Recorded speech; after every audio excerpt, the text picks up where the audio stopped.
যখন প্রথম প্রথম রিলেশনশিপ শুরু হয় তখন দেখবেন মিনিটে মিনিটে ফোন, মিনিটে মিনিটে মেসেজ, কেমন আছো, কি করছো, কোথায় যাচ্ছ, কেন যাচ্ছ, খেয়েছো নাকি খাওনি। যদি বলা হয় যে না খাইনি, তাহলে কত রকম কথা, কেন খাওনি, তুমি জানো না, না খেলে শরীর খারাপ হয়। এতটা কেয়ারিং করবে সেই মানুষটা, যতটা কেয়ারিং পাওয়ার পর আপনার মনে হবে যে আমার বাবা মাও বোধহয় আমাকে এতটা ভালোবাসে না। যখন রিলেশনশিপটা কয়েক মাস কিংবা কয়েক বছরে পরিণত হবে তখন দেখবেন আস্তে আস্তে এই মানুষগুলোর কেয়ারিংগুলো কমে যাবে।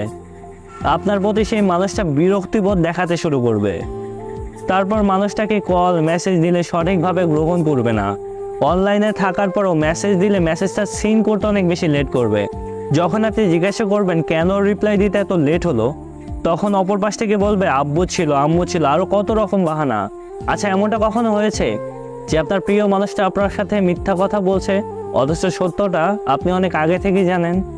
বিশ্বাস করেন ভাই, তখন যে বাজে অনুভূতিটা নিজের মধ্যে কাজ করে না, তখন সেটা আসলে মুখে বলে প্রকাশ করা সম্ভব হয় না।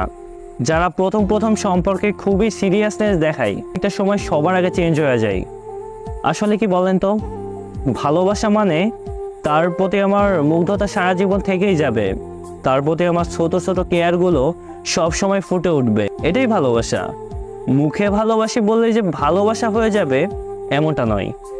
ভালোবাসলে সম্মান করতে জানতে হয়, ভালোবাসার মানুষটির যত্ন নিতে হয়।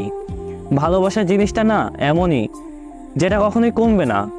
আর যার কাছে আপনার মূল্যগুলো কমে গেছে আর আগের মতো নাই, আপনি নিশ্চিন্তে অপেক্ষা করুন বিচ্ছেদের জন্য। কারণ আপনি সামনের দিন অনেক বেশি কষ্ট পেতে চলেছেন। কারণ যেখানে কোনো ভালোবাসা ছিলই না, শুধুমাত্র তারা একটা ভালো অপশনের জন্য আপনাকে বেছে নিয়েছিল সেই মানুষটা, সেখানে আপনার কষ্ট পাওয়া ছাড়া দ্বিতীয় আর কোনো অপশন থাকবে না।